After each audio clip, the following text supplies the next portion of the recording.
기도합니다.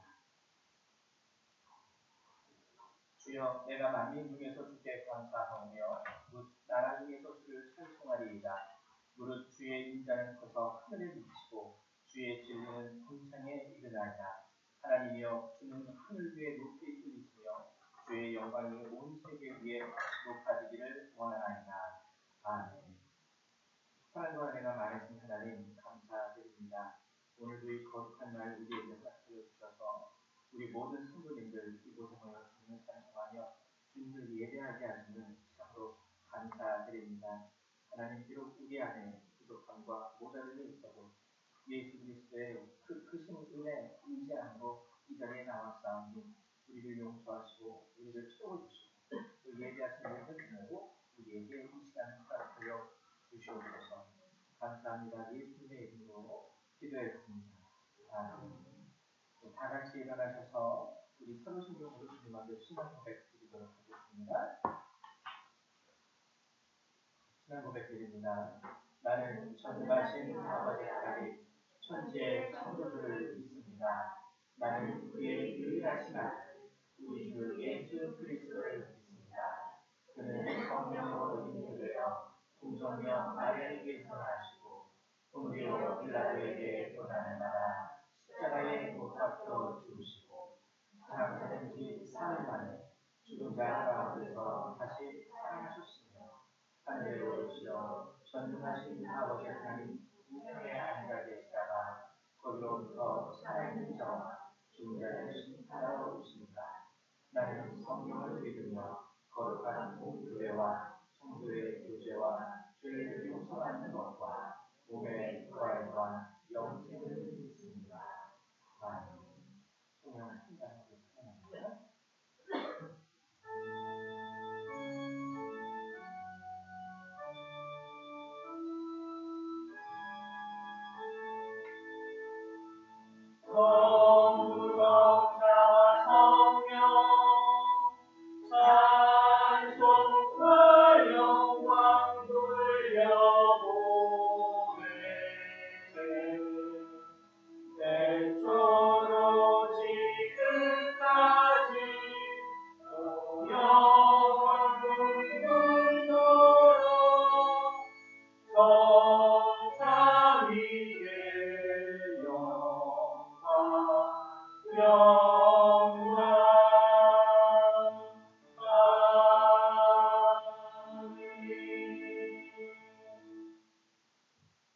찬송가 드리는 교동문 128번 함께 교독하도록 하겠습니다.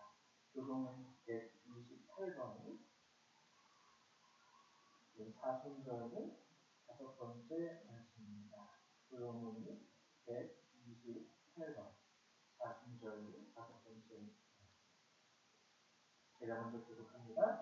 나의 영혼이 잠잠히 하나님만 바라며 나의 구원이 그에게서 나옵니다. 오직 그만이 나의 반석이요 나의 구원이요 나의 육체이니 내가 그에게 흔들리지 아니하리라. 넘어지는 담과 흔들리는 이파리 같이 사람을 죽이려고 너희가 일제히 공격하기를 언제까지 하려느냐.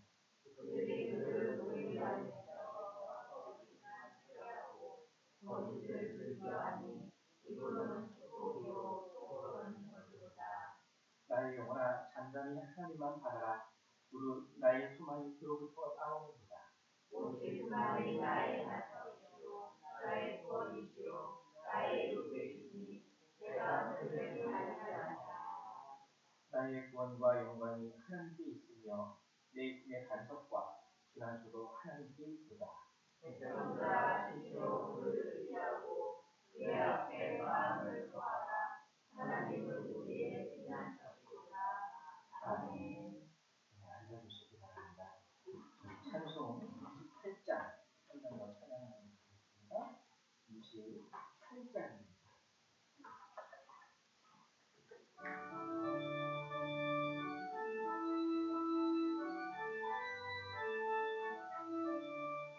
고개 들어 아끼하사 찬송하게 하소서. 한량없이 자비하신 증량할 길 없도다.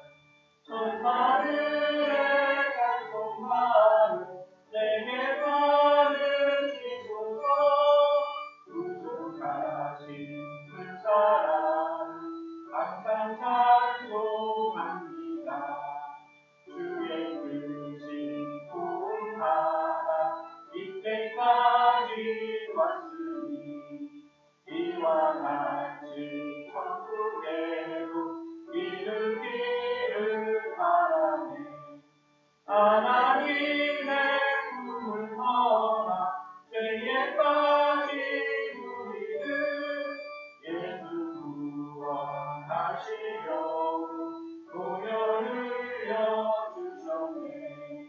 주의 위한 은혜 받고 인생 빚진 자들네. 주의 은혜 값을 되사 나를 주께 내소서. 우리 마음을 향하여 언제나 계신지 하나님이 받으시고 천국인을 주소서. 아멘. 네, 시간을 우리 드림까지 나오셔서 우리 예배를 위해서 기도해 주시겠습니다.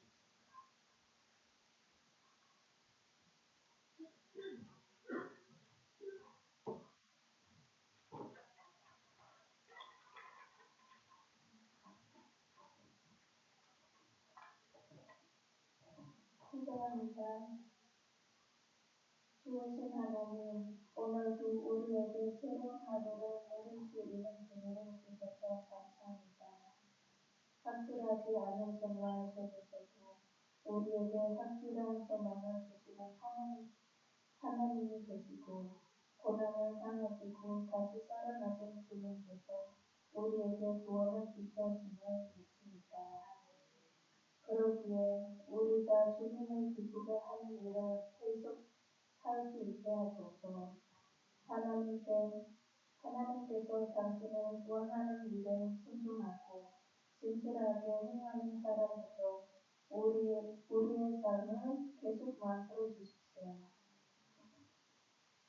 하나님, 지금도 우리는 가족,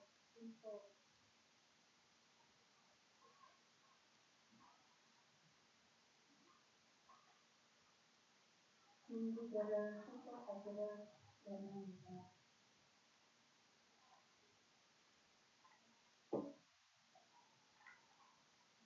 그들에게 안전과 건강과 생명을 힘을 주셔서 하나님의 그들이 어디에 있든 늘 항상 보내주십시오. 하나님, 우리가 개인적으로 가족 모두의 삶을 바꾸기 위해 노력하고 있는 동안 우리가 하나님의 뜻이 따라 좋은 결과가 얻을 수 있도록 인도해 주십시오. 일자리를 갖고 있는 성도들에게도 하나님을 예배하고 만나는 시간을 방해되지 않게 일자리를 얻게 도와주십시오. 오직 하나님이 도와주심으로 최고의 일자리를 우리는 얻을 수 있습니다. 하나님, 현재 어려움을 겪고 있고 무거운 짐을 지고 있는 성도들에게 그것을 이겨낼 수 있는 용기와 힘과 능력을 주십시오. 가정이나 가족 가운데서 어려움을 겪고 있는 저희에게 상처를 준 이들을 사랑하고 용서할 수 있는 마음을 주십시오. 우리가 현재 겪고 있는 모든 문제를 극복할 수 있는 길을 주시기 위해 하나님의 지혜를 주십시오. 우리는 우리의 어려움을 통해 우리가 강해지고 하나님께 더 가까이 다가갈 수 있기를 기도합니다. 현재 질병으로 인해 어려움을 겪고 있는 사람들을 위해서도 기도합니다. 그들이 먹는 약과 그들이 먹는 음식과 마시는 것을 축복해 주십시오. 병원에서도 치료를 받고 있는 분들은 치료를 이루니까 의사들이 진심으로 잘 돌보고 최선을 다할 수 있도록 축복해 주십시오. 하나님께서 주시는 지혜를 생각한 그들의 삶에 일부가 되기를 원합니다. 그들은 건강해지고 강해져서 하나님의 축복으로 받아 다시 일상생활로 복귀할 수 있도록 인도해 주십시오. 우리 자녀들을 위해 특별히 기도하기를 원합니다. 오시니 그들이 보호하시고 그들이 예방과 꿈을 축복해 주십시오. 그들이 삶에 만들 수 있는 어떤 잠들을 환하게 불과 멀어지게 하십시오. 비록 상황이 좋지 않을지라도 성령의 기름 부었으므로 모든 위험에서 항상 지키기를 기도합니다. 하나님, 우리의 모든 갈망과 소망을 꿈을 자주 하나님의 손에 맡기고 우리의 이름을 아는 하나님의 뜻이 이루어지기를 원합니다. 주 예수 그리스도의 이름으로 기도드립니다.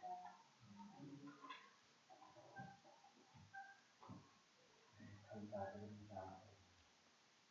하나님의 말씀을 같이 찾아보도록 하죠. 함께 보실 주님의 말씀은 요한복음 7장 1절에서 17절의 말씀을 함께 나누도록 하겠습니다. 요한복음 7장 1절에서 17절까지의 말씀, 신약성경 155페이지에 있습니다. 제 성경책으로 신약성경 155페이지에 있습니다. 다 찾으신 줄 알고 같이 교독하도록 하겠습니다. 제가 먼저 교독합니다. 그 후에 예수께서 갈릴리에서 다니시고 유대에서 다니려 아니하시는 유대인들이 죽이려 함이더라. 그 형제들이 예수께 이르되 당신이 행하는 일을 제자들도 보게 여기를 떠나 유대로 가소서.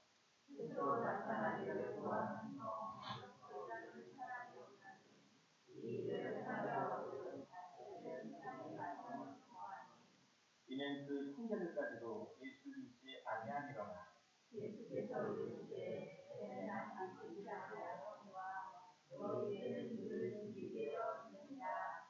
세상이 너희를 미워하지 아니하되 나를 미워하다니 이는 내가 세상의 일들을 악하다고 증언하니라.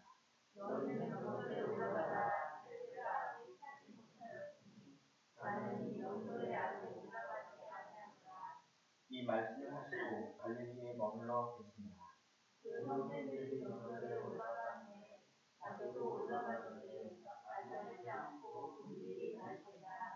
명절 중에 유대인들이 예수를 찾으면서 그가 어디 있느냐 하되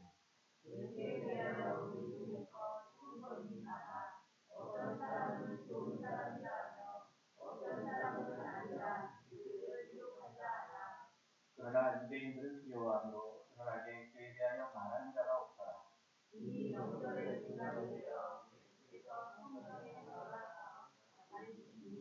유대인들이 놀랍게 여겨 이르되 이 사람은 배우지 아니하였거늘 어떻게 그를 아느냐 하니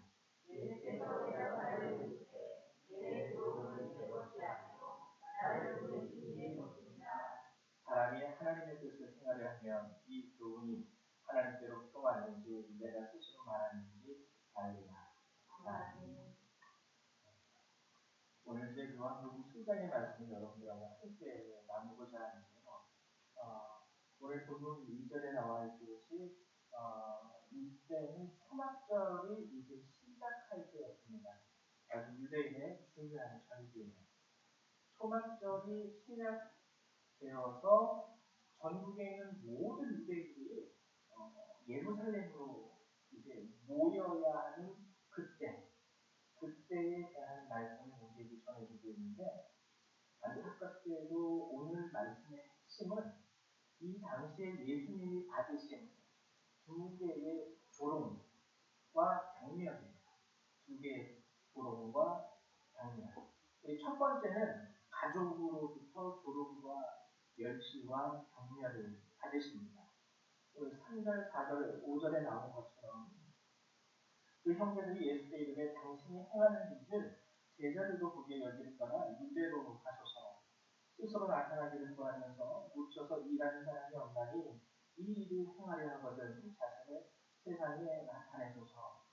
이렇게 얘기를 하죠. 어떻게 보면 딱 이 구절만 보면은 더 큰 바다, 더 큰 곳. 옛날에 그런 말이 있다고 그러더라고요. 저도 한 번 들어봤는데 사람은 서둘러 보내고 소는 시골로 보내고 쉽게 말하면 서울에 가서 하라는 거예요. 성공하는 거예요.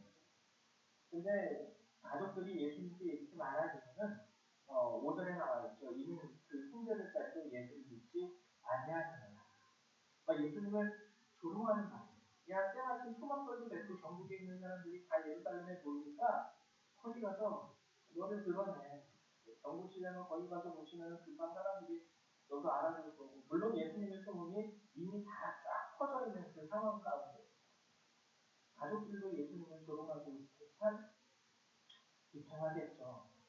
그래도 우리가 세상 사람들이 다 욕해도 그나마 품어줄 수 있는 곳이 가족들인데 가족들도 다 예수님을 조롱하고 있습니다. 그리고 또 두 번째 나타나는 예수님에 대한 조롱은 유대인들의 조롱과 경멸이에요. 어쨌거나 예수님이 초막절에 예루살렘에 올라가셨어요. 이 14절과 15절을 보면 이미 명절의 중간이 되어 예수께서 성전에 올라가서 가르치셨습니다. 유대인들이 놀랍게 여기는데 이 사람은 배우지 아니하였거늘 어떻게 그를 아느냐 이렇게 얘기하고 있죠. 예수님의 하나님의 말씀 교훈을 가르치십니다. 구약에 있었던 선지자들의 말씀을 통해서 또 죄에 관하여 가르치셨겠죠. 근데 그 교훈에 대해서 놀라지 않았어요. 뭐에 놀라냐면 배우지 아니하였거늘 어떻게 그를 아느냐. 예수님이 선포하는 그 말씀의 내용이 부중하는 것이 아니라 저 갈릴리 촌놈이 배우지도 못할 놈이 어떻게 그를 알지? 이 얘기하는 거예요. 이 얘기. 예수님의 말씀이 어떠한지에 대해서는 관심조차 두지 않습니다. 왜? 벌써 예수님의 출신으로요. 아유, 제가 뭐 말해봤자 다 거기서 거기지. 딱 그렇게 끝나는 거예요. 그렇게 끝나는 거예요. 이미 찍은 거예요.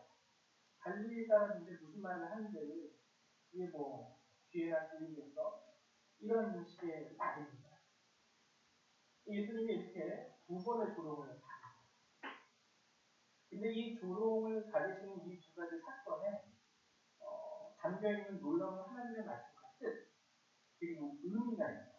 그래서 오늘은 예수님이 이렇게 조롱받으셨을 때 예수님께서 행하신 행동과 예수님께서 주신 말씀의 의미를 그 조롱 가운데 예수님이 대답하신 거죠. 보여주신 거죠. 그것이 무엇인지를 여러분들과 함께 나누려고 합니다. 먼저 서울에 가서 너 자신을 알려라 하면서 이제 예수님을 조롱했던 가족들 이에 대해서 예수님은 아직 내 때가 이르지 아니하였다 라고 말씀하시면서 쉽게 너네 먼저 가. 나는 따로 내 생각이 있어. 먼저 보내십니다. 그리고 10절에 보면은 그 형제들이 명절에 올라간 후에 자기도 올라가시고 나타내지 않고 은밀히 갔습니다. 굉장히 은밀히 갔어요. 어떻게 보면은 그게 좀 불쌍해 보일 텐데 가족을 피해서 가족 몰래 가족들도 자기한테 손가락질하니까 같이 가면서 계속 뭐라고 할까봐 그래서 가족들을 먼저 보내고 은밀히 가족들과 안 마주치려고 명절을 지키긴 지켜야 하니까 그렇게 가신 것은 아닙니다. 처음에는 저도 그렇게 생각을 했습니다. 교회학교 다니면서 이제 성경을 읽으면서 이 구절을 보면서 예수님 불쌍하다. 그래서 어떻게 예수님이 좀 가족들이 무섭거나 가족들로부터 핀잔을 듣지 않기 위해서 이렇게 몰래 떨어져서 가셨나 보다 이렇게 이해를 했는데 그게 아니에요. 그게 아니에요. 예수님께서 이렇게 몰래 가족들뿐만 아니라 사람들 몰래 은밀히 나타내지 않고 예루살렘으로 가신 이유가 두 개가 나왔습니다. 첫 번째는 뭐냐면요. 오늘 본문 1절에 그 이유가 나왔어요. 제가 읽어드릴게요. 그 후에 예수께서 갈릴리에서 다니시고 유대에서 다니려 아니하심은 유대인들이 죽이려 함이라. 첫 번째 이유는 유대인들이 죽이려고 예수님. 그래서 예수님은 은밀히 그것 때문에 갈릴리에서 사역을 하셨는데 명절이 없어요. 나를 죽이려 하는 그 사람들이 있는 예루살렘으로 다시 가야 합니다. 그래서 예수님은 가셨어요. 그 명절을 지키기 위해서. 근데 은밀히 가는 거죠. 이게 첫 번째 이유예요. 사람들이 예수님을 죽이려 합니다. 그리고 두 번째 이유는 뭐냐면 오병이어의 기적을 우리가 함께 나눴었는데 오병이어의 기적을 행한 이후에 군중들의 반응이 어땠죠? 예수님을 잡아다가 억지로 왕으로 삼는. 예수님이 오병이어 물고기 2마리와 떡 5개로 5,000명을 먹이신 그 사건을 경험한 군중들은요, 이 사람이라면 우리를 로마에서 구원해 줄 수 있고, 이제 더 이상 우리는 로마라는 나라의 식민지로 살지 않아도 되고, 이제 이스라엘은 옛날 다윗 왕의 때와 같은 영광을 회복할 수 있고, 그리고 이 사람이 하는 능력을 보아하니 귀신도 쫓아내고 병든 자도 고치고 배고픈 자도 먹이고, 야, 이 사람이 왕이 된다면 우리 잘 살 수 있겠구나. 그런 상황 가운데 억지로 예수님만 찾아다니는 왕을 삼기 위해서 그런 무리들도 있었어요. 여러분 한번 생각을 해보세요. 지금 이제 우리 그 4월 4일 날 이제 대통령 탄핵에 대한 선고가 이루어졌는데, 그 두 파가 우리가 초조해야 하는 것 중에 하나가 찬성하는 파와 반대하는 파. 경찰들이 이 가운데 차벽을 설치해서 서로 접촉 못하게 하기 위해서 얼마나 노력했습니까? 네. 둘이 만나면은 거기서 뭔 일이 일어날지 몰라요. 그러니까 예수님이 등장을 했어요. 한쪽은 저놈 잡아 죽여라 하고, 한쪽은 저분은 이스라엘의 왕이 되실 분이다 하고, 그 무리가 붙으면 어떻게 될까요? 난리 나죠. 난리 나죠. 그래서 예수님은 몰래 명절을 지키기 위해서 은밀하게 예루살렘으로 올라가셨습니다. 다른 이유가 없었습니다. 근데 제가 또 한 가지 여기서 여러분들하고 나누고자 하는 것은요, 주님이 이렇듯 몰래 올라가실 때 가족들에게 내 때가 이르지 아니하였다. 초막절을 앞두고, 초막절은 나의 때가 아니라. 글쎄요, 여러분들에게 이 말씀이 가지고 있는 의미를 좀 전달하려고 하는데, 여러분 초막절은요, 제가 준비를 했는데 한번 그림을 먼저 보도록 할까요? 보이세요? 네.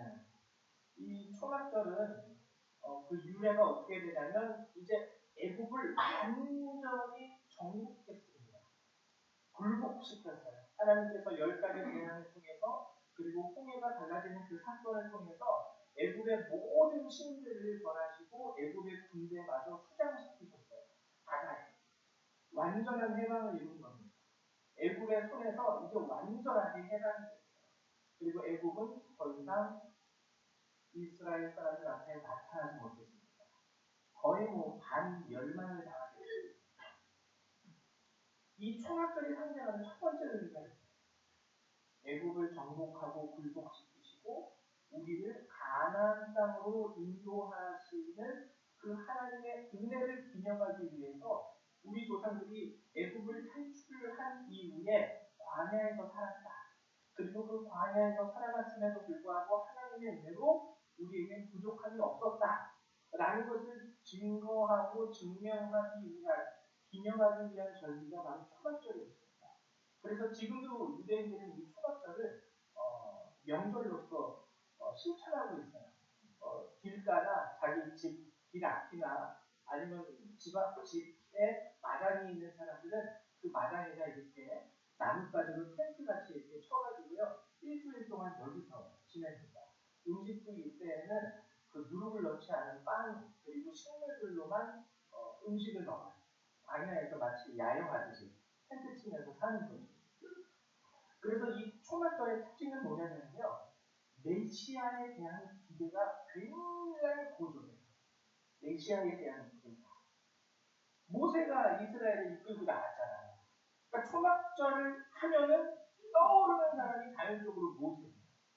초막절 하면 하나님이 모세를 통하여 10가지 재앙을 이루시고, 하나님이 모세를 통하여 모세가 기도할 때 홍해가 갈라지게 하시고, 하나님이 모세를 통하여 만나와 메추라기도 허락하셨고 바위에서 물이 나기도 하셨고. 그러니까는 초막절 하면은 기대되는 게 뭐냐면 두 가지입니다. 그 당시 이스라엘의 상황 가운데 기대할 수 있는 게, 사람들의 관심이 고조되는 게 두 가지인데, 하나는 뭐냐면 하나님은 오늘도 로마로부터 우리를 해방시켰을 거예요. 로마로. 그리고 두 번째는 하나님이 그 당시에 모세를 세우셨듯이 이 시대에도 주님이 말씀하신 메시아로 인하여 우리가 로마로부터 해방이 됩니다. 메시아에 대한 기대가 굉장히 고조가 됩니다. 그래서 가족들도요, 이때 조롱을 하고, 야, 지금 초막절인데 사람들 다 메시아 기다리고 있는데 너 가서 메시아라고 하면서 거기서 해. 왜 이 시골 총구석에서 그러고 있느냐. 네가 정말 메시아라면 지금 이때 사람들이 정말 메시아를 기대하고 왕을 기대하고 로마의 앞세로부터 해방시켜줄 수 있는 하나님의 사람을 기대하는 이때에 가면 얼마나 좋으냐. 가서 해라. 근데 주님은 내 때가 아니에요. 내 때가 아니에요. 왜 그렇게 말씀하셨습니까? 왜? 어떻게 인간적으로 보면요, 이때가 좋은 때거든요. 메시아를 기대하는 그 사람들의 간절함이 아주 최고조에 이르는 절기가 초막절이에요. 그때 짠 하고 나타나서 여러분 내가 메시아입니다 그러면은 사람들이 와 했을 때 그때 사람들 앞에서 주님이 자 여기 앞에 사람들 앞으로 나오세요. 제가 기도할 테니까 하고서 거기서 병든자를 고치는 이정만 몇 사람만 보여도 와 했을 때 제가 페루에 있을 때 참 재밌는 안타까운 일이기도 하지만 그때 구원파가 와가지고 그 페루 안에서 페루 사람들을 대상으로 집회를 열었습니다. 우리로 치면 잠실에 있는 주경기가 하나 빌려가지고요. 사람들 엄청나게 모아다가 집회를 했는데 그 집회도 신유집회였어요. 그래서 막 발쩍거리는 사람이 나오고 TV로 생중계를 했어요. 그래가지고 막 기도했더니 그 발쩍거리는 사람들이 와 저 나왔습니다 이러고 전국에 방송을 했어요. 근데 정말 창피했던 것 중에 하나가 뭐냐면 그렇게 해가지고 그 사람 그 당시에는 많은 사람들이 착복을 한 것은 사실이에요. 현혹 있죠. 근데 그렇게 되면은 사람들이 관심을 갖겠죠. 언론들도 관심을 갖겠죠. 그러면서 너 진짜 정말 다리 저었었는데 너 장애 있었는데 그때 정말 마음을 받은 거야?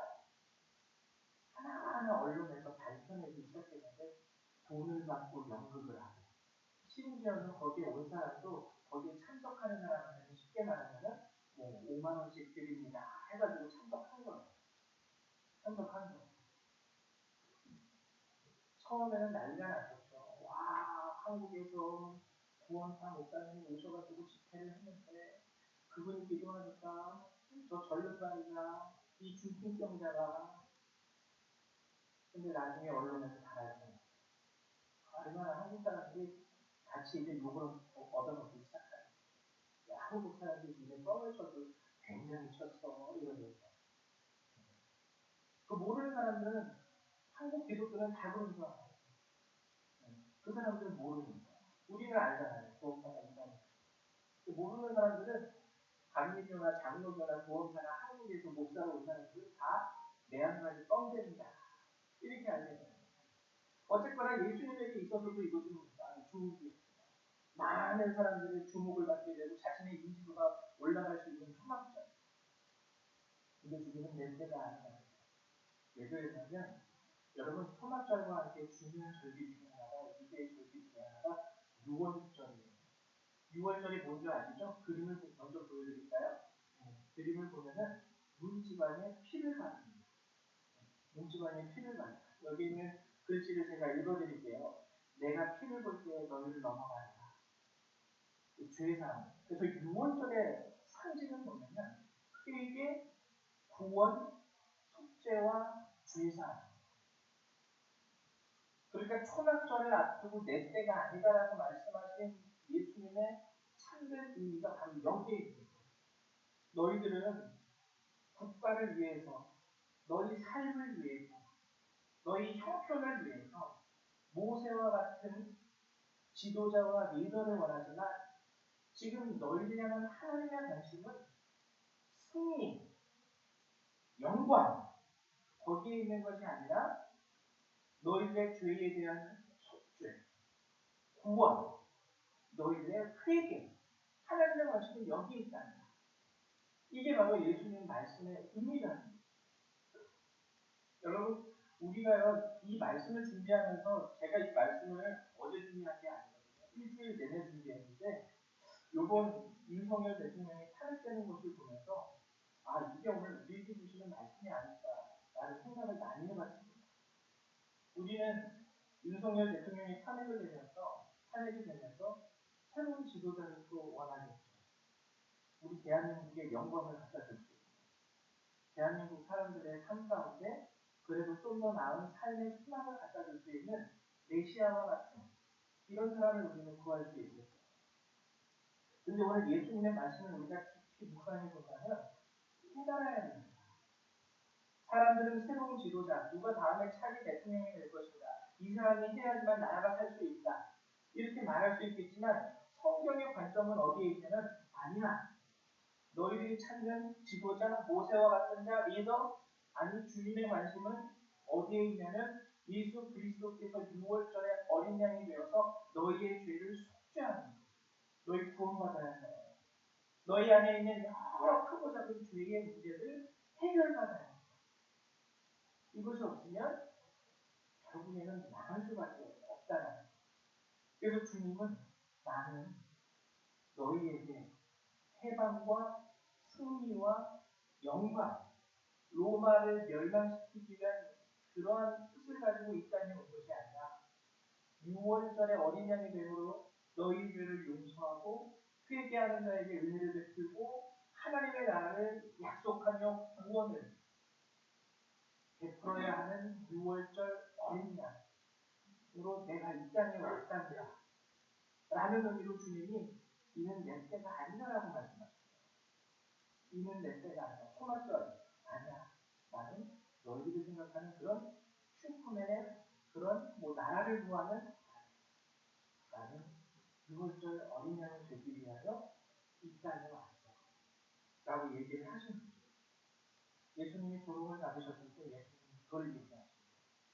이걸 얘기합니다. 그리고 두 번째, 예수님이 사람들로부터 조롱을 받습니다. 이 갈릴리 촌놈이 그를 어떻게 하는지. 여러분, 만약에 사람들이 저희에 대해서 비방을 한다면 저는 인간이기 때문에 저희에 대해서 항변을 할 수 있을 거예요. 그래도 저 이렇게 공부한 사람이고요.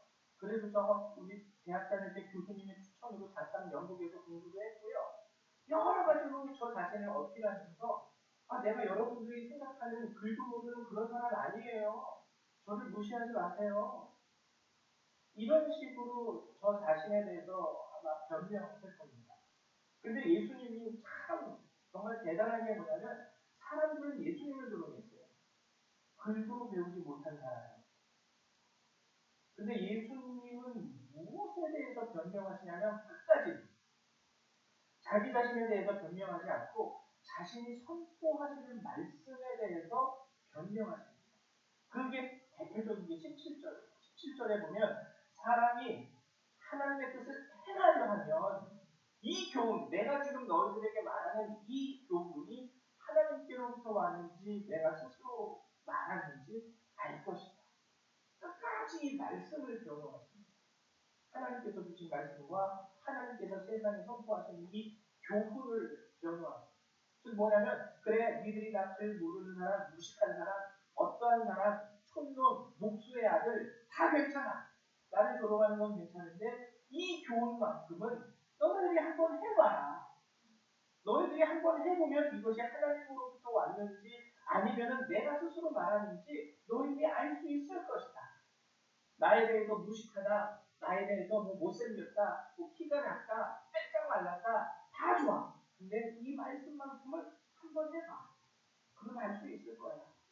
이것이 하나님의 말씀인지 아니면 단순한 사람의 말인지 너희들 스스로가 깨달을 수 있을 것이다. 예수님은 끝까지 이 말씀을 변호하세요. 자신을 변호하지 않으세요. 근데 이 변호의 방법도 참 재미있어요. 여기에도 아주 중요한 의미가 있습니다. 참인지 거짓인지를 알기 위해서 예수님은 오늘 뭐라고 말씀하시는 거냐면 먼저 해봐. 우리가 종종 이런 말을 할 때가 있죠. 한번 먹어봐. 이거 정말 맛있어. 그거 어떻게 증명하겠어요? 한번 먹어봐. 내 말이 참인지 거짓인지 한번 먹어봐. 먹어봐서 정말 맛있네. 할 수 있는 사람도 있고 아닌 사람도 있을 거예요.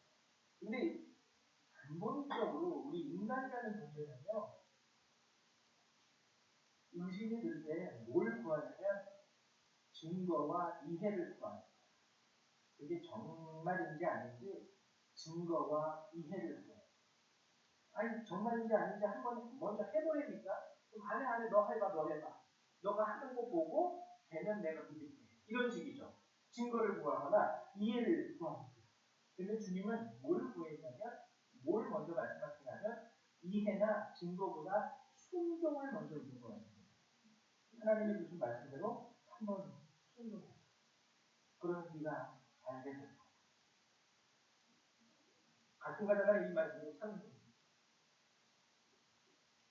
제 안에서도 왜 예수님이 이렇게 말씀하셨을까? 왜냐하면 하나님이 우리를 창조하실 때 사람이라는 존재를 창조하실 때 사람을 이성적인 존재로 창조하셨어요. 생각하는 존재. 이해를 시키시고 그리고 증거를 주셨다면 사람들이 그래 내가 봤으니까 내가 알았으니까 한번 해볼게 이런 식으로 가는 것일 텐데 사람이 하나님의 뜻을 행하려 하며 이라고 먼저 얘기하시고 순종을 먼저 요구하십니다. 순종을 먼저 요구하십니다. 증거와 이해를 구하지 않습니다. 오늘 마태복음 27장 42절 예수님이 돌아가셨을 때 사람들이 이런 말을 해요. 그가 나는 구원하였을 때 자기는 구원할 수 없도다. 그가 이스라엘의 왕이로다 지금 십자가에서 내려올지어다 그리하면 우리가 믿겠느냐. 물론 예수님은 이미 많은 증거를 그들에게 보이셨습니다. 오병이어도 행하셨고 귀신도 쫓아내시고 죽은 자도 살리셨고 병든 자도 수없이 많이 고치시는 증거를 이미 행하셨어요. 더 이상 또 무슨 증거가 필요하겠습니까? 사람들은 또 증거를 요구해요. 십자가에서 내려와봐. 그러면 우리가 믿을게. 조롱하듯이. 우리는요, 순종을 위한 증거와 이해를 먼저 구합니다. 하나님이 그렇게 말씀하셨어요. 알겠습니다. 하나님 알겠는데요. 그러면 내가 순종할 수 있도록 주님 이렇게 해주세요. 저렇게 해주세요. 알게 해주세요. 깨닫게 해주세요. 물론 이것이 나쁜 것이 아니에요. 기도도 그랬거든요. 기도. 그러나 주님은 궁극적으로 우리에게 무엇을 말씀하시냐면 이해, 증거 이전에 순종의 모습을 먼저 구하십니다. 이게 아주 중요한 의미가 여기 담겨 있습니다. 여러분 여호수아 24장 21절에 보면 여호수아가 이제 죽을 때 나는 여호와를 택하겠노라 이렇게 말하면서 남은 이스라엘 백성에게 너희가 오늘 이 가나안 땅에서 계속 하나님을 믿고 섬기며 살 것인지 아니면 가나안의 여러 신들을 믿고 섬길 것인지 이 시간 택하라. 그렇게 얘기합니다. 그때 여호수아 24장 21절에 보면 백성들이 이렇게 대답해요. 백성이 여호수아에게 말하되 아니니가 우리가 여호와를 섬기겠나이다. 여호와를 섬기겠나이다. 여러분 이거는요. 이제 이 말씀을 좀 우리가 깊이 있게 봐야 되는데 충동적인 발언이 아닙니다. 충동적인 발언. 그럼 어떤 발언이냐? 자신들의 의지와 결단과 믿음을 드리는 것. 의지와 결단과 믿음을 드리는 것. 순종에는 믿음과 의지의 결단이 필요합니다. 이해가 아니야. 증거가 아니야. 여러분 이해하기 때문에 하는 게 그게 무슨 순종이에요. 증거가 있기 때문에 하는 게 그게 무슨 순종이에요. 증거가 없어요. 이해가 되지 않아요. 근데도 믿음과 내 의지의 결단을 들여서 행하는 게 성경이 말하는 순종이라는 것의 본질이라는 거예요. 이해와 증거를 요구하는 순종은 순종이 아닙니다. 순종은 믿음과 의지를 요구하지 이해와 증거는 필요 없어요. 이해와 증거를 따라 행하는 행동은 그냥 합리적인 행동일 뿐이지 순종의 행동 모습은 아니라는 거죠. 왜냐면요, 대표적인데 하나님은 아니에요. 한번 생각해보세요. 하나님. 솔직히 우리가 교회 다니는 가장 중요한 핵심적인 이유 중에 하나가 영원한 하나님의 나라 아닙니다. 근데 솔직히 제가 목사지만 여러분들에게 그 증거를 어떻게 보여줄 수 있겠어요? 하나님의 나라. 자, 내일 하나님이 오신대요. 내일 몇 시에 교회 오시는 분들은 제가 하나님의 나라 여기가 이렇게 갑자기 그 하얀색 반짝거리는 눈이 생기면서 만화 영화에서 골로 들어가면 하나님의 나라에 딱 갔다가 올 수 있습니다. 증거를 원하시는 분은 뭐 이렇게 할 수 있는 것도 아니고 하나님의 나라를 여러분들에게 이해시킬 수 있는 것도 아니고 누군가 이 사회 가운데서 죽어서 하나님의 나라에 갔다 온 사람이 한 너다섯 사람만 돼도 아마 정말이야 정말이야 하고 믿는 사람들도 있을 텐데 그런 것도 아니고 사람을 한 번 죽으면 끝나는 거잖아요. 죽었다가 하나님 나라 갔다 1년 전에 돌아가신 우리 할아버지가 어제 다시 오셨어. 그러면서 여기서 막 이렇게 생생하게 걸어가는 거예요. 하나님의 나라를 어떻게 우리가 이해시킬 수 있고 증거할 수 있고 근데 우리가 하나님의 나라를 믿어요. 이게 바로 순종의 특징이에요. 그럼 우리는 인간들은 왜 증거와 이해를 구하는 거예요? 주님이 이것을 꼭 집어서 놨어요. 우리들이 증거를 구하고 이해를 구하는 하나님의 말씀에 대한 그게 뭐냐면 18절에 나옵니다. 스스로 말하는 자는 자기 영광만 더 여기가 지금 자기 하나님의 말씀대로 했다가 손해보면 어떻게 해요? 하나님의 말씀대로 했다가 망하면 어떡하지? 이게 우리 안에서 생각이 나요. 막 여기서 막 계산기가 주님이 말해요. 순종하지 못하는 자들은 자기 영광을 구하시고 순종하지 못하는 자. 순종하는 자들은요 본의 심리의 영광을 구하는 하나님 이 차이가 있어요. 그래서 야고보서 2장 17절에서는 이와 같이 행함이 없는 믿음은 그 자체가 죽은 것이라 말합니다. 행함이 없는 믿음은 그 자체가 죽은 것이다. 로마서 12장 1절에 보면 이런 말씀이 있습니다. 그러므로 형제들아 내가 하나님의 모든 자비하심으로 너희를 권하노니 너희 몸을 하나님이 기뻐하시는 거룩한 산재물로 드리라. 이는 너희가 늘 영적 예배입니다. 산재물. 살아있는 재물인데요. 살아있는 재물의 특징 중에 하나가 살아있기 때문에 갈등이에요. 살아있는 재물. 죽어야 되거든요. 하나님 앞에 드리는 재물은 죽어야 됩니다. 근데 죽는다라는 게 갈등이에요. 순종과 이해 가운데 갈등하는 재물이 산재물이에요. 그러나 산재물로 드리는 자는 믿음과 의지의 결단과 순종을 이게 산재물이에요. 갈등하되 결국에 증거가 없어서 못하겠어. 이해가 안 돼. 그러면 살아있을 때 재물은 될 수가 없습니다. 그런데 그럼에도 불구하고 나는 믿음, 나의 의지와 결단으로 나를 드리는 순종을 하겠어 하는 순간 진짜 환생이 됩니다. 이게 오늘 로마서 12장 1절이 말하는 영적 예배의 본질이고 핵심입니다. 나를 상징으로 드립니다. 내 생각과 다른 주저하는 그 모습은 신앙이 아닙니다. 뉴스에서 봤는데 윤석열 대통령 카네기 선포되면서 주저앉는 분들이 있는데 딱 아이고 하나님 하면서 주저앉아요. 그 뉴스. 아이고 하나님 하면서 아니에요. 절대 아니에요. 상사를 드릴 때 하나 제가 그림을 여러분들에게 이해를 드리는 준비했습니다. 성막이 보이시죠? 첫 번째 그림에 그 밑에 성막 보면은 그 제사를 드리는 사람이 송아지를 이렇게 끌고 가고 있어요. 그리고 두 번째 그림을 보면은 이 송아지를 끌고 온 아저씨가 그 송아지 머리에 안수를 하고 있어요. 이 안수의 의미는 뭐냐면 하나님 나의 모든 죄를 이 송아지에게 전가합니다. 뜻이에요. 그래서 송아지는 이 자기를 데리고 온 사람의 모든 죄를 뒤집어 쓰는 거죠. 그러면은 이것을 가지고 온 사람이요. 그 다음에 소를 죽입니다. 제사장이 죽이는 거 아니에요. 이 사람이 죽여요. 이 사람이 죽이고 소의 피를 다 받아내요. 피를 받아내면 그 피는 제사장이 제사장의 뿌리입니다. 이게 네 번째 제사입니다. 그리고 그 다음에 가죽을 벗겨요.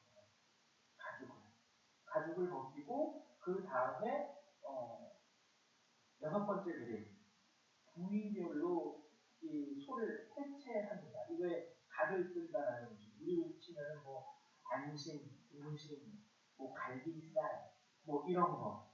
그래서 소를 이렇게 부위별로 조각을 내고 그 다음에 나머지는 내장 이런 것들은 깨끗이 물을 씻은 다음에 이제 다 함께 번제단 위에 올려놓고 불살라 드립니다. 이것이 구약에서 행했던 번제의 모습입니다. 순서입니다. 근데요, 이게 순종의 제사의 의미가 여기 아주 깊게 담겨 있어요. 각을 떠서 제사를 드리는 번제, 이것이 순종의 제사라는 커다란 의미를 하나 가지고 있는데 그 의미를 보면은 이와 같아요. 첫 번째로 피를 쏟아버린다는 건 성경에서 피는 생명을 의미합니다. 내가 생명처럼 여겼던 모든 것들을 포기한다는 거예요. 내가 하나님이 말씀하시면 내가 생명처럼 여겼던 모든 것들도 다 내려놓겠습니다. 이것이 순종의 첫 번째입니다. 순종으로 드리는 제사의 첫 번째입니다. 이게 정말 힘들거든요. 이거 여지껏 이것 때문에 살아왔는데 이것으로 인해서 먹고 살았는데 하나님이 내려놓으래요. 그래서 여러분 솔직히 가끔가다 보면요. 고등학교를 졸업하고 신학교에 들어가는 사람들도 대단해요. 대단한데 가끔가다 보면은 정말 사회에서 잘 나가시던 분들이 있어요. 그것도 은퇴가 아니라 현역으로. 어느 회사의 뭐 상무님, 전무님, 현역으로. 근데 갑자기 직장에서 사표 쓰고 나와서 하나님이 나를 부르시니 제가 신앙을 해야 되겠습니다. 그 잘 나가던 인생 가운데 사표 쓰고 나와서 신학을 하시는 거예요. 뭐 다 은퇴해가지고 이제 내일 모레 이제 돌아가실 분들이 신학하는 거는 그거는 뭐 별로 제가 말하는 거 아니에요. 그분들은 뭐 이미 다 사회에서 영화를 누리시고 이제 마지막 날에 목회나 해볼까 하시는 경우가 종종 많으신데 정말 현역에서 뛰시거든요. 잘 나가시는 분들이 그래서 가족도 쇼크를 받죠. 아빠가 회사 사표냈어요. 그러니 우리는 어떻게 하냐. 이게 피를 쏟아버리는 순종의 제사의 첫 번째. 그리고 피부를 벗겨내죠. 가죽을 벗겨내죠. 나를 둘러싸고 있는 생각. 우리가 하나님이 우리에게 뭔가를 요구하시고 우리를 부르실 때 여러 가지 생각이 나. 계산이 됩니다. 내가 여기서 이걸 관두고 하나님의 뜻대로 신학교에 들어가서 내가 신학을 하게 되면 막 여러 가지 생각들이. 우리 애가 지금 이제 큰애가 고3이고 막내가 초등학교 4학년인데 이거 어떻게 내가 감당하지? 나를 막 꽉 조이는 그 생각들. 이거를 벗겨내는 거예요. 그 생각도 벗겨내는 거예요. 그리고 각을 뜨죠. 각을 뜨죠. 조각낸다는 거죠. 갈등하게 하는 내 마음을요, 다 조각냅니다. 네. 마음과 생각이 다 조각냅니다. 네. 나한테서 칼질해서 다 잘게 다 부셔버립니다. 그리고 그 다음에 모든 것을 불태워서 하나님 앞에 드립니다. 여러분 이것이 하나님이 우리에게 순종을 요구하실 때 우리가 드려야 하는 제사의 모습입니다. 특별히 여러분들에게 있어서 이 순종의 제사는요, 여러분 자녀에 대한 요구로 나타날 수도 있고요, 여러분 개인의 삶에 대한 요구로 나타날 수도 있을 거고요, 그리고 여러분들이 가지는 겁니다. 한국 사람들이 가장 중요하게 여기는 재물에 대한 요구로도 여러 가지 모습으로 나타날 수 있습니다. 그래서 주님은 우리에게 말씀하신 거죠. 한번 그 명령대로 해봐. 그러면 그것이 하나님이 하신 말씀인지 사람이 한 말인지 너희들이 알게 됩니다. 제가 오늘 여러분들을 위해서 드리려는 말씀을 다 드렸습니다. 주님이 6월절에 어린 양으로 오셨다는 것. 초막절에 리더가 아닌 6월절에 어린 양. 그리고 주님이 먼저 행해라. 순종을 요구하셨다는 거예요. 여러분들에게 부탁드리는 것은요, 여러분들의 삶 가운데 이 하나님의 은혜가 임하게 됩니다.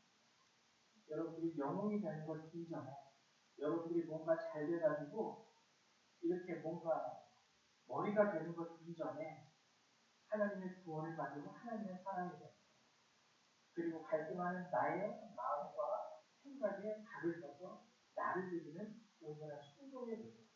그래서 하나님이 요구하시는 제사라는 것을 여러분이 아시고 한 주간을 살아가실 수 있게 되시기를 주님의 이름으로 축원을 드립니다. 우리 다 같이 하나님의 말씀을 함께 나눠보도록 하죠. 첫 번째, 히브리서 3장 18절의 말씀입니다. 또 하나님이 누구에게 맹세하사 그의 안식처에 들어오지 못하리라 하셨느냐. 곧 순종하지 아니하던 자들에게가. 이 순종이 굉장히 중요해요. 순종 안 하면요, 그의 안식처에 들어오지 못한다라고 하나님은 아주 명백하게 선포하셨습니다. 그리고 두 번째, 출애굽기 15장 26절에 말씀 함께 나누죠. 시작. 이르시되 너희가 너희 하나님 나 여호와의 말을 들어 순종하고 내가 보기에 의를 행하며 내 계명의 귀를 기울이며 내 모든 규례를 지키며 내가 애국 사람에게 내린 모든 질병 중 하나도 너희에게 내리지 아니하니 나는 너희를 치료하는 여호와이다. 여기서 말하는 치료는요, 단순한 병의 치료만 말하는 거 아닙니다. 총체적인 삶의 회복을 말하는 거예요. 살다 보면 상처받을 때도 있죠. 살다 보면 어려울 때도 있죠. 그런 모든 것 가운데 치료와 회복을 말씀하시는 거예요. 우리가 주님한테 순종할 때 주님은 우리 삶의 치료의 하나님으로 임재하시고 다가오시는 거예요. 네, 마지막 이사야 1장 19절의 말씀 다시 한번 시작. 너희가 즐겨 순종하면 땅의 아름다운 풍성을 얻을 것이고. 네, 하나님은 제가 종종 말씀드렸다시피 그냥 천국 가면 됐잖아 이렇게 끝나시는 분이 아니에요. 땅에서도요 아름다운 포사를 얻게 해주시겠다는 축복을 주십니다. 여러분들이 온전한 순종, 이 하나님의 약속하신 모든 축복을 여러분들의 삶 속에서 누리게 되시길 주님의 이름으로 축원을 드립니다. 우리 잠깐 기도하는 시간 만들어 볼게요. 함께 기도할 때에 하나님, 이제 내가 온전한 순종의 제사를 주님 앞에 드릴 수 있도록 도와주시고 주께서 허락하시는 그 구원을 얻는 주의 백성이 되게 하옵소서. 함께 기도하겠습니다. 사랑하느라 하나님께 감사드립니다.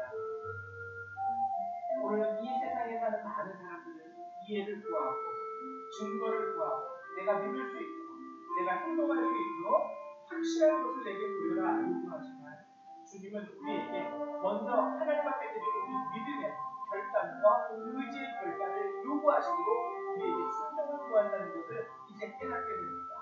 하나님 순종하는 자들에게 또한 놀라운 은혜와 축복과 언약의 말씀을 주셨습니다. 간절히 원하는 것은 저와 우리 모든 성도님들 주님이 말씀하시는 그때에 온전한 순종의 제사로 하나님 앞에 드려지는 산 제물이 될 수 있도록 도와주시며 저들의 삶이 이 제물을 드리는 산제사가 될 수 있도록 도와주시옵소서. 하나님, 저희가 연약합니다. 부족합니다. 모자른 것도 많이 있습니다. 살다 보면 괴로운 인생의 순간도 많이 경험합니다. 그러나 주님 약속하셨사오니 우리 성도들 순종할 때에 하나님이 저들에게 치료의 하나님으로 다가와 주시고 땅의 아름다운 풍선으로 저들에게 채워주시사 주님 안에서 기쁨과 희락이 넘치는 그러한 삶을 살아갈 수 있도록 도와주시옵소서. 특별히 우리 어린 학생들이 있습니다. 초등학생들 그리고 중고등학생들, 이 아이들을 주님께서 하나님 특별히 기억하여 주셔서 이 아이들이 할 수 있는 순종, 그것으로 주님 앞에 나아갈 때에 저들을 편히 이끌어주시고 인도하시며 하나님 어려움과 위태함과 외로움 속에서도 하나님의 능력으로 이 아이들을 붙잡아 주시옵소서. 오늘도 우리 이름으로 응답하여 주실 수 있습니다. 예수님의 이름으로 기도했습니다.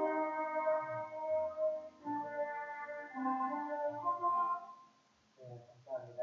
우리 이 시간에 찬송 545장 함께 찬양하시면서 준비하시는 하는 말씀 드리도록 하겠습니다. 545장입니다.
거침없이 살아가기에 우리 소원 주 안에서 이루리 걸어가세 이름 위에 서서 나가세 의심 버리고 걸어가세 이름 위에 서서 누가 뒤에 아무 증거 없어도 주님의 거룩함을 구원해라 주 하나님 아버지는 참 믿으라 이를 위한 모든 약속 있는 자에게 잊지 못할 무슨 일이 있을까 걸어가세 이름 위에 서서 나가세 의심 버리고 걸어가세 이름 위에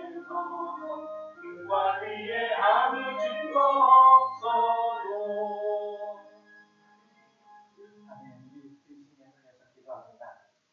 하나님 감사드립니다. 오늘도 저희에게 한 사람 한 사람을 불러 모아주시고 이곳에서 주님을 예배하며 하나님의 은혜를 얻게 하시길 감사드립니다. 오늘도 우리 성도님들 주님 말씀하신 감사의 예물과 또 명령하신 11조의 예물을 이 시간 내어드립니다. 하나님 이 예물을 기뻐 받아주시고 또한 드리는 자들의 손길 가운데 은혜를 더하셔서 하나님 저들이 순종함으로 드리는 이 예물을 인하여 더 큰 은혜와 축복을 얻을 수 있도록 도와주시옵소서. 이 예물이 주님 앞에 온전히 주님의 뜻 가운데서 쓰여지게 하여 주시옵소서. 감사합니다. 예수님의 이름으로 기도했습니다. 아멘. 네, 감사드립니다. 교회 소식을 알려드리도록 할게요. 사순절 기간이고요. 이제 4월 20일 부활절입니다. 2주 앞으로 나왔고요. 한 주 한 주 여러분들 집에서 아니면 직장에서 시간이 조금 틈나시면 성경을 한국어를 읽으시면서 경건한 마음으로 주님의 은혜와 사랑을 기대하는 마음으로 이 사순절을 보내시기 바랍니다.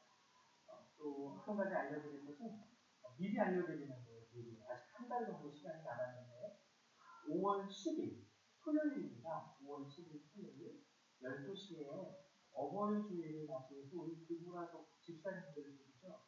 65세 이상 되시는 성도님들의 식사를 대접하기로 했어요. 교회에 가는 게 아니라 구부라도 집사님들, 성도님들 미리 공지하니까 여러분 바로 다른 약속 좀 안 잡아 주셨으면 좋겠고요. 근데 좀 이제 또 토요일이고 5월 10일이면 바로 어버이날 이틀 지난 날이기 때문에 가족들이 또 찾아오실 것 같긴 한데 되도록이면 이렇게 식사하시고 또 가족과 저녁에 즐겁고 오붓한 시간을 보내셨으면 좋겠습니다. 65세 이상 되시는 성도님들 그리고 두보라 속 부모님들 비록 교회에 안 나오신다 할지라도 또 이렇게 교회가 대접할 수 있는 기회를 통해서 하나님의 은혜가 흘러갈 수 있기 때문에 여러분들 교회에 안 나오신다 할지라도 부모님들 살아계신 분들은 같이 모시고 오셨으면 좋겠어요. 그리고 부모님들 모시고 오시고 또 우리 영재 권사님, 홍순아 권사님, 홍국표 권사님 그리고 윤명희 성도님도 그리고 우리 장로님하고 우리 윤목사님도 같이 이렇게 해가지고 다 저희가 대접을 하도록 하겠습니다. 5월 10일 토요일 12시에 보여주고 제가 빼먹은 건 없죠? 빼먹은 건 없죠? 네, 다 오시길 부탁드립니다. 그리고 조정진 장로님 위해서 계속 기도를 부탁드립니다. 지금 우리 병원에 다시 입원해 계시고요. 연애가 가능한 날이니까요. 토실 또 512호군요. 512호에 입원하셨다고 합니다. 그러다 이제 감기 기운이라든지 물살 기운이 있으시면 가지 마시고요. 왜냐하면 장로님도 면역이 많이 떨어지셨어요.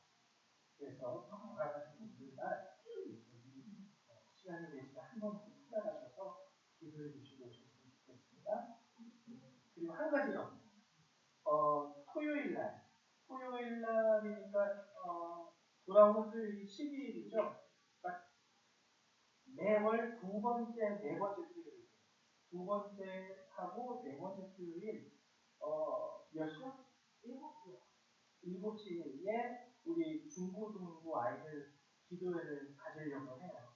우리 교회한테 우리 풍성한 하나님을 주관을 해서 7시에 고등부 아이들 그리고 중고등부 아이들 기도회를 교회에서 하도록 하겠습니다. 우리 성당인 영광인 성률이 7시에 보자. 성률아 왜 얼굴이 이렇게 좀 미끄러지지?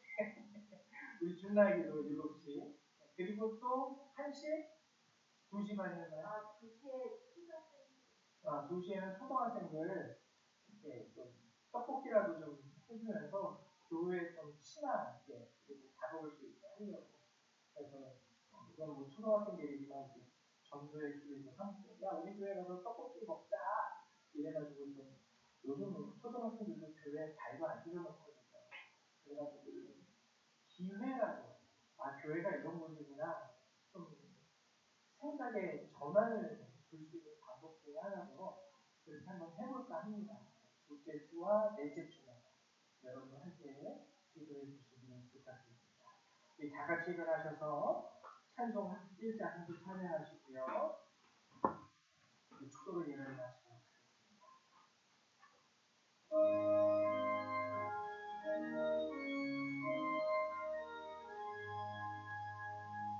만복의 구주 하나님 온 백성 찬송 드리고 천천사유 찬송하세 찬송 성부 성자 성령 아멘. 하나님 감사합니다. 정말 우리들에게 필요한 것이 무엇인지를 아시고 우리의 죄를 사하시기 위하여 우리를 구원하시고 하나님의 나라를 선물로 주시기 위하여 이 땅에 오신 주님. 오늘 이 세상을 살아가면서 많은 사람들은 새로운 리더와 새로운 지도자와 새로운 영웅을 구하지만 주님은 우리의 죄를 먼저 바라보라고 말씀하신 줄 믿습니다. 하나님 도와주셔서 우리 성도님들 세상의 물결에 휩쓸려서 사람을 구하는 자가 되지 않도록 도와주시고 우리를 향한 하나님의 마음을 알아 늘 하나님 앞에 우리의 죄를 고백하고 회개하며 우리의 삶 가운데 주님의 구원을 하나님 의지하며 살아갈 수 있는 성도들이 될 수 있도록 축복하여 주시옵소서. 하나님 또한 하나님 저들이 온전한 믿음의 결단으로 순종의 대사를 하나님 앞에 드릴 수 있는 자들이 될 수 있기를 소망합니다. 갈등할 수도 있고 주님이 말씀하실 때에 하나님 고민할 수도 있겠지만 하나님 믿음을 드림으로 그들이 살아있는 행위의 믿음 그 믿음으로 하나님께 온전한 예배를 드릴 수 있는 주의 백성되게 하여 주시옵소서. 이제 이 예배를 마치고 돌아가는 모든 그리스도의 백성들 그들의 삶과 머리 위에 하나님의 은혜와 예수 그리스도의 사랑과 성령의 능력이 늘 항상 함께하여 주시기를 성부성자 성령 하나님의 이름으로 간절히 축원하옵나이다. 아멘. 할렐루야 감사합니다.